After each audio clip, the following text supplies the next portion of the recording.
What's up, YouTube? Welcome back to another Straight Shooters video. I'm your host, Sid, and today we're going to do NFL Week 14 Power Rankings. Now, last week, Week 13, I needed a bye week that week. I apologize for being out, but your boy's a little bit sick, so I'm back now and ready to deliver these new Power Rankings. Let's jump right into it. Number 32, the Raiders. Number 31, the Jaguars. Number 30, the Giants. Number 29, the Bears. Number 28, the Patriots. Number 27, the Jets. Number 26, the Bengals. Now, obviously, these are the bottom of the barrel teams, and I think I've been calling them the tier of destitution, but now I've finally come up with an official name for them. I would say that these teams are in the pit of destitution. There's nothing much to say about these teams other than the things they have in common. So what do they have in common? Glad you asked. Well, with the exception of the Bears, none of these teams have more than 3 wins this season. And the second thing they have in common is that all of these teams are on losing streaks of 3 or more games lately. So moving on to number 25, we have the Panthers. So the last time I talked about the Panthers, we were on a 2-game winning streak. And since then, we've come back to our senses and have now lost 2 straight games. Which is fine by me because Bryce looks live and not the bust that he was starting to be at the beginning of the season. And we've only lost by 3 points in the last 2 games, each to the Bucks and to the Chiefs. Yeah. So we're looking competitive. Bryce has looked a lot better, and we're still trying to play for a draft position. That's actually the most important thing. So moving on, number 24, the Titans. Number 23, the Browns. Now, these 2 teams should be in the pit of destitution, but they both pulled off an upset to a top-tier team since the last Power Rankings. So the Titans, they had knocked off the Texans, and the Browns knocked off the Steelers. It's like I've been saying not last week because I was off, but a couple weeks ago, those divisional games, they're tough, and ain't nobody ready to hate on you like a divisional opponent. So number 22, we have the Saints. The last 2 games they played, they split with a win and a loss to stay within striking distance of the division lead. 21, 49ers. So the injury bug has essentially sabotaged the season for the Niners. And now with a 3-game losing streak pushing them to the bottom of the NFC West, it might be time to start thinking about next year. Of course, if any of the other NFC West teams were to falter a little bit, a few wins puts them right back in the playoff mix, at least. But I think their Super Bowl aspirations might be done. Number 20, the Falcons. Seems like so long ago the Falcons were at the top of the NFC South. 3 straight losses later, and now the Bucks are breathing down their necks again. And unfortunately, they got the Vikings this week, so I don't know. I don't see them winning. I don't know. It's not going to be easy for them to get a win. Number 19, we have the Cardinals. It's kind of like the same deal. 2 straight losses has this team going in the wrong direction.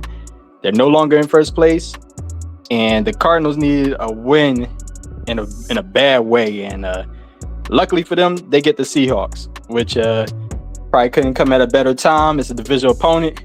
Seahawks are leading the division right now, so this gives the Cardinals a chance to take the lead back. Number 18, the Colts. So this team is within striking distance of the Texans for the number 1 spot in the AFC South, but they'll have to wait until next week to try to improve their standing because they're on a bye week this week. Number 17, the Dolphins.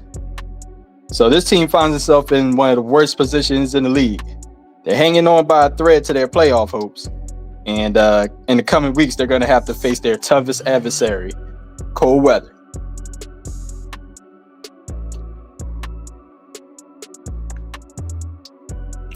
Number 16, we have the Rams. Now, the Rams took a beating to the hands of the Eagles a couple weeks ago, but bounced back with a win against the Saints since the last power rankings. This week, they have another tough battle as they face the Bills. Number 15, we have the Bucs.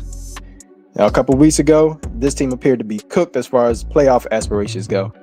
With the Falcons on a 3-game losing streak and having to face the Vikings this week, a small winning streak of back-to-back games themselves, and what should be a W against the Raiders this week, the Bucs are in prime position to take back the division. Number 14, the Cowboys. Now, I think this team is still dead in the water and should probably tank the rest of the season away. But 2 wins against a couple of divisional rivals have them positioned for an outside shot for a playoff spot. They have the Bengals this week, and a win would put them 1 game under 500. Next, 13, we have the Commanders. Now, after losing to the Cowboys like some dumbasses, the Commanders bounced back, demolishing the Titans. So, next they have the Saints in an interesting matchup. Number 12, the Texans. Must say this team hasn't looked all that great as of late.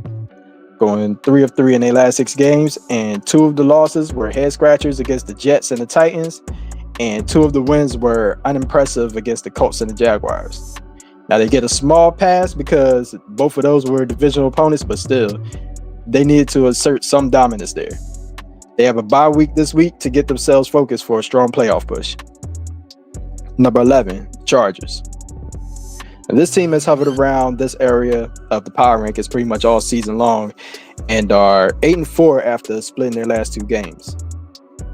This week, they get the rematch against the Chiefs, and I just hope they do the right thing this time when it comes to situational football, because last time they botched it and allowed the Chiefs to win. Number 10, Seahawks. The highest this team has ever been in the power rankings was at number 7 in week 4, and this is the second time that they've been at number 10 since week 5.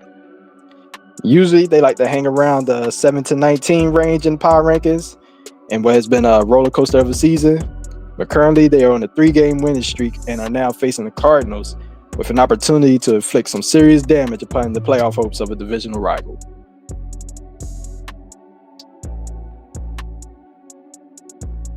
Number 9, the Ravens.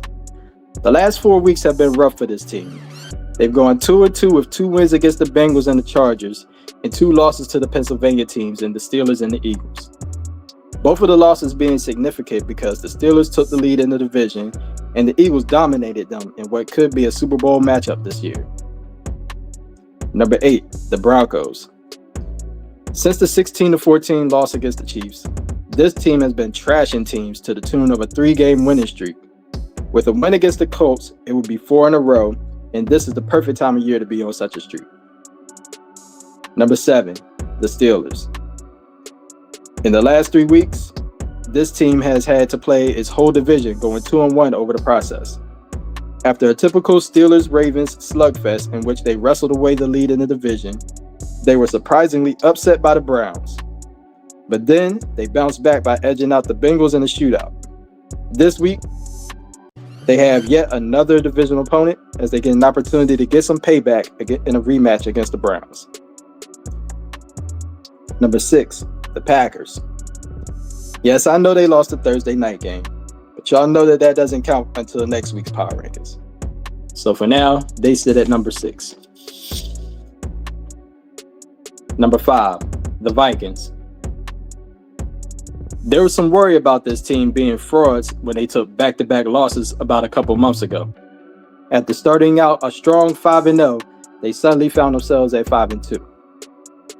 But after showing a bunch of resiliency over the last few weeks, the Vikings are on their second 5-game winning streak of the season and are now 10-2 and still on the heels of the Lions.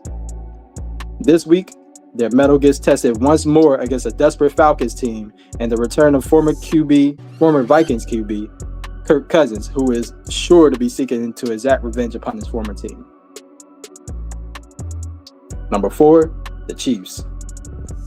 After being dethroned a couple of weeks ago by the Bills, the Chiefs got back to what they've done best this season, and that's winning by small margins at the end of games. Now, they host the Chargers next in a divisional matchup. Number 3, the Eagles. This is the highest the Eagles have been on the power rankings. And winners of 8 straight, the Eagles have been dominant in the last 2 months. In this stretch, the defense hasn't allowed any opponent to score more than 23 points. And the offense, spearheaded by MVP candidate Saquon Barkley, hasn't scored less than 24 points in any game. Besides the divisional rivals, this Eagles team looks to be the top challenger next to the Lions for the throne of the NFC. Number 2, speaking of which, the Lions. They sit comfortably at number 2. Again, y'all know that Thursday night game doesn't count until next week. And finally, number 1, the Bills. After dethroning the Chiefs a couple weeks ago, the Bills went on a bye. Then they came back from the bye to trash the 49ers. And now they get to defend the crown out in LA against the Rams this week. And there we have it. Week 14 NFL Power Rankings. Y'all let me know how y'all feel about the Power Rankings. Do y'all agree? Do y'all disagree? Let me know in the comment section. Like, share, and subscribe. And thanks for your time. I'm out. Peace.